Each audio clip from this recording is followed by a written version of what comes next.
Well, President Trump says that he put America first by pulling out of the Paris Climate Accord. And as you can imagine, as you've heard, the mainstream media and others had a big meltdown.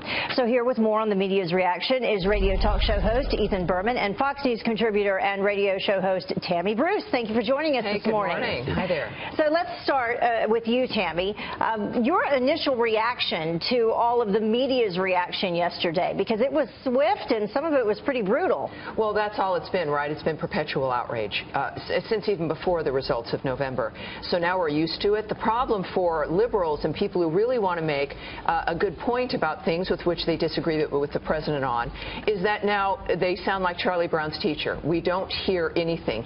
Everything is the end of the world. Everything is Armageddon. Everything is going to be, the sky falling down. But here's one of the problems with this. If you really do care about climate change and want to have an impact, the fact is the Paris Climate Accord was a false dynamic. It was an economic arrangement for the United States to become the ATM for the world. So then, though, you think, well, it's passed, so that must mean we're doing something about climate change, and then people generally walk away. When in fact, that's the problem. It would do nothing about the issue. It's like the Obamacare for climate. It would make it actually worse. So, Ethan, what do you think? I mean, some of the arguments that Tammy just made, we heard President Trump make yesterday when he made his announcement. What did you think? Well, I think what Tammy just said is factually untrue, and I think it's just like what the president said yesterday, factually untrue.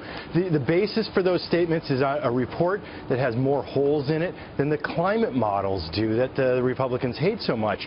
And here's the deal. China just canceled 103 coal power plants. What creates more pollution, real pollution, than coal? Coal isn't coming back. It's because of natural gas. President Trump's speech yesterday was a political stump speech. It wasn't one based in reality. Look, the issue here is we need to be at the table, leading, participating, and if we just withdraw, then we are alone. Well, but withdrawing doesn't mean that we're still not part of things. And the president said yesterday that he wants to renegotiate so that people are held accountable, countries are held accountable, because as it stands right now, Tammy, from what I understand, they are not. Yeah, I mean, look, this is the dynamic where when we are looking at actual climate reparations, if you will, it's a direction to where America would be paying $100 billion to other nations, while in fact, as you had the clip from Thiessen earlier, the fact is, even in 2015, our output declined by 3%, France's went up by 0.5%. So just the American free market, Americans wanting to make a difference, companies wanting to make a difference, we can have an impact on the issue of climate change without following the lead of the failed European dynamic and the failed world dynamic. Aaron, what do you think? Again, factually untrue. Why is that the case? Natural gas. Why is natural gas taking over, and why are emissions going down? It's natural gas. It has nothing to do with the free market. Had to do Ethan, actually, that is true, though. You're ignoring what Tammy's saying, though. Our emissions have fallen, and from what I understand, we're at 1994 levels right now. But why did they fall? They fell because we have put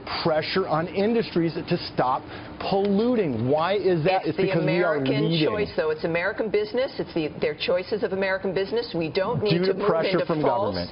But again, this was really a reinforcement of a globalist dynamic that had nothing to do with the issue. That's the problem here. And so America's got a history of actually having a positive impact. It's not $100 billion on the back of the United States, Tammy. You know that is factually untrue. I don't want to talk over all of you. It's too early to do that. It's 5:18 in the morning. It's on the East Coast. Thank you both for joining us. So the arguments and the conversation will continue. Appreciate it.